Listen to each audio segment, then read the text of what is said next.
మహిళలను పారిశ్రామికవేత్తలుగా తీర్చిదిద్దడమే లక్ష్యమని ప్రకాశం జిల్లా డీఆర్డీఏ పీడీ నారాయణరావు అన్నారు.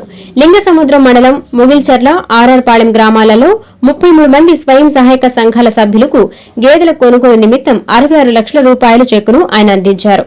ఈ సందర్భంగా ఆయన మాట్లాడుతూ మహిళలు అడిగిన 48 గంటల్లో 2 లక్షల రూపాయలను రుణంగా అందిస్తున్నామని తెలిపారు. సకాలంలో రుణాలు చెల్లించి ఆర్థికంగా స్థిరపడాలని సూచించారు. ఈ కార్యక్రమంలో DPM Swathikrishna, DRDA APD Rajinikanth, Canara bank manager Sanjeev, పలువురు టీడీపీ నాయకులు పాల్గొన్నారు.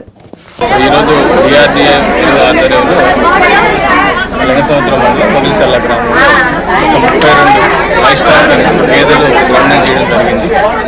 అయితే రాష్ట్ర ప్రభుత్వ ఉద్దేశానుసారం గౌరవ ముఖ్యమంత్రి వర్యుల ఆదేశాల ప్రకారం, గౌరవ సీఎం గారు అదేవిధంగా కలెక్టర్ గారి ఆదేశాల ప్రకారం ఈ సంవత్సరం ఎంతైతే డిఆర్డీఏ వెలుగు ద్వారా లోన్స్ అయితే ఇస్తున్నామో అందులో సగభాగం మహిళా అభివృద్ధి కోసం యూనిట్స్ గ్రౌండ్ చేయమని చెప్పి మాకు ఆదేశాలు. దానికి అనుగుణంగా మేము జిల్లా స్థాయి నుంచి మండల స్థాయికి, గ్రామ స్థాయిలో ఇన్స్ట్రక్షన్స్ ఇచ్చినప్పుడు ఈరోజు బ్యాంకర్స్ కెనరా బ్యాంక్ వాళ్ళ ఆధ్వర్యంలో ఈ గ్రామంలో సుమారుగా ఒక 32 గేదెలు అనేది ఈరోజు గ్రౌండ్ చేయడం జరిగింది.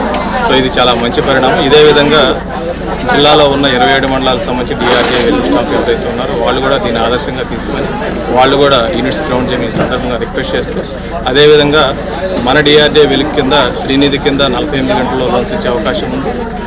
రీసెంట్గా గవర్నమెంట్ మహిళా వ్యాపారవేత్తలు అని చెప్పేసి, ఉమెన్ ఎంటర్ప్రెన్యూర్స్ అని చెప్పేసి ఒక స్కీమ్ అయితే ప్రారంభించడం జరిగింది. అది గరిష్టంగా ప్రతి వ్యక్తికి 2 లక్షల వరకు లోన్ ఇచ్చే అవకాశం ఉంది, 48 గంటల్లో ఇచ్చే అవకాశం ఉంది.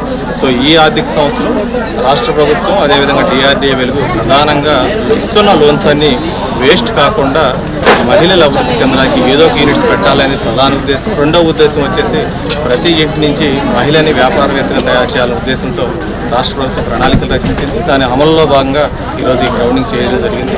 సో ఈ ఆర్థిక సంవత్సరంలో రాష్ట్ర ప్రభుత్వం అదేవిధంగా జిల్లా యంత్రాంగం కలెక్టర్ గారు ఏ ఆదేశాలు అయితే ఇచ్చారో ఆ ఆదేశాల ప్రకారం ఈ ఆర్థిక సంవత్సరం మాకున్న టార్గెట్స్ అన్ని కూడా కంప్లీట్ చేస్తాను ఈ సందర్భంగా తెలియజేస్తాను. Thank you.